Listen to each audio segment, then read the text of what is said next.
Guys, wala kayong panukat. Tapos sabi ko, bumili na lang ako ng tape measure. Tapos yung tape measure na nabili ko, nabudol ako. Kasi ano lang yan, ikot-ikot lang yan. Tapos hanggang dyan na lang siya. Siguro ano yan, mga bewang lang ng Barbie yung sinusukat niya. Parang ruler lang.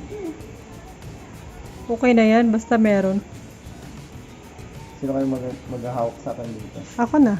Yan, hawakan mo dyan sa dulo.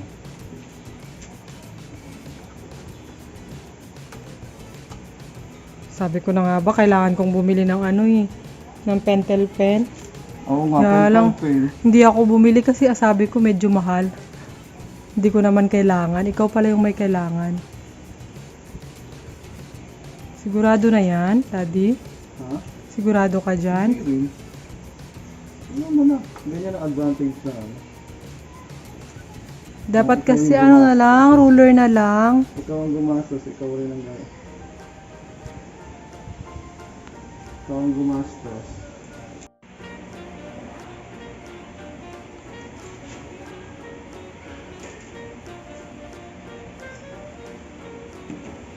Panis. Panis. Hindi ga, ikaw. Amoy panis yung amoy. Let's do it!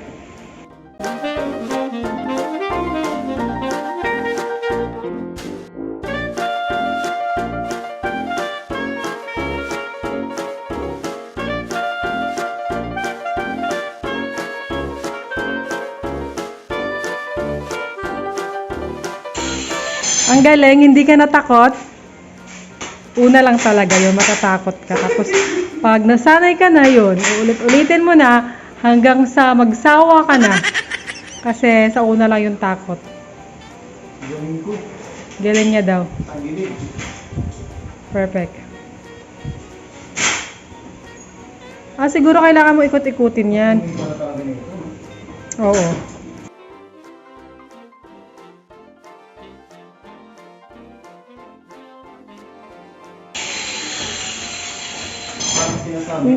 Parang sinasabi mo na, hello kapitbahay, may ginagawa kami. Ganon. Tapos pag wala nang ingay, parang sinasabi mo naman sa kanya na, tapos na po kami. At tingnan nga natin, oo, panis. Tamang-tama yung sukat. Panis ang engineer.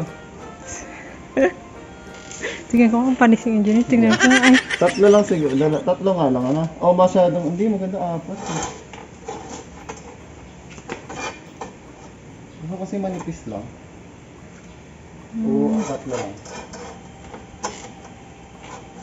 Depends. Kung ano ba yung gusto mong ipakita. Hmm? Garon ba yung gusto mong ipakita or konti lang yung gusto mong ipakita? Kung tatlo, ay, ang init. Init pala nun. Wala mo. Tapos dito yung isa. Malaki ang ano, masyadong malaki yung Oo nga, masyado malaki yung agwat. apat na. Pero medyo kulang, no? Ayun po, sinaksak niya na yung welding machine. Yan, sinaksak niya na. Umaandar na siya. Ngayon, yan. On the red, nag-red light na siya.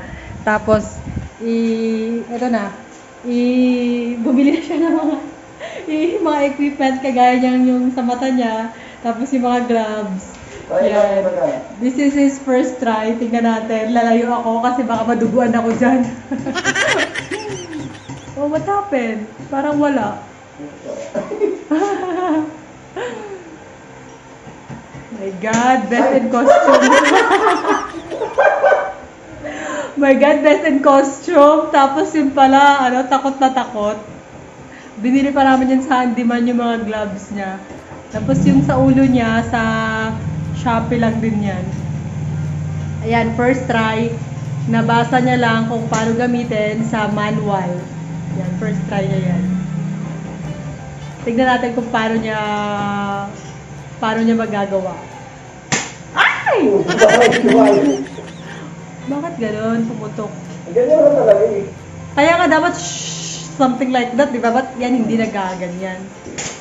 Ayan, yan. It's normal. Yan, ganyan.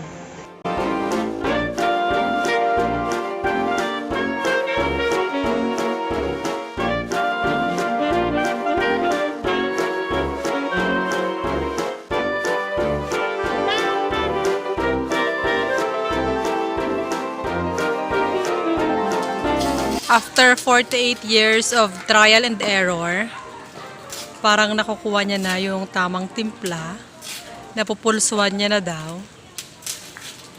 Yan. Kasi kanina hindi yan umiilaw ng parang ganyan eh. Double check, double check. Oh, perfect. Char. Check ulit.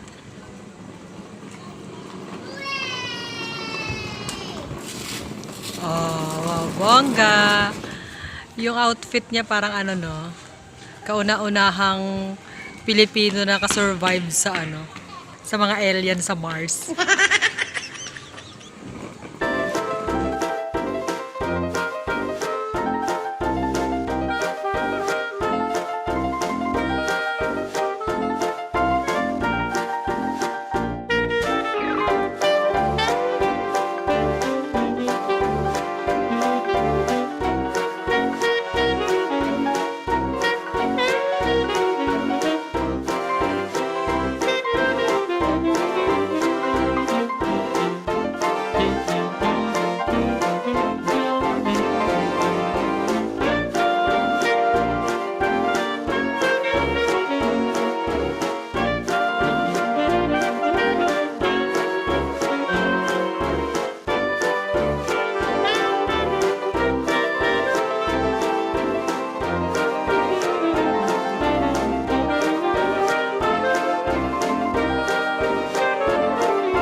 Thank you YouTube University. Sa YouTube lang po siya natutong mag-welding. Nag-start lang siya kahapon doon. Actually medyo nahirapan siya doon eh. Yung dalawa na nailagay niya doon kahapon, parang inabot ng 3 oras. Parang bawat isa is 1.5 hour. Tapos nung tumingin siya sa YouTube, nalaman niya yung kung ano dapat yung gawin. Tapos kanina may pumunta dito na expert sa pag-welding. Yun, tinuruan siya. Yung, ano nga tawag mo doon ga? Bilas? Yung bilas niya pumunta dito kanina si Kuya Ryan para turuan siya sa tamang pag-welding. Ngayon, ang bilis na lang niyang nagagawa. It's so amazing. Anong masasabi mo? It's amazing. Wala lang iba? Bukod sa amazing? Iba naman, galing naman sa'yo. Ay, takpan mo yung mukha mo oily. Kung meron kayong mga gusto ipagawa, just contact me. Okay.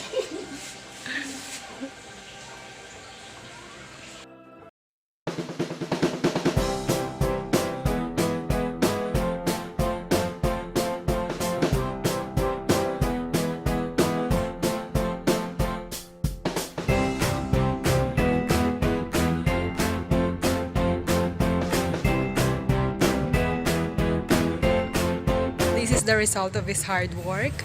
So far, so good. Look at this. Thank you, YouTube University. And I hope this video will give you an inspiration to do the things that you don't know. Ano daw? To start to do things that you don't know.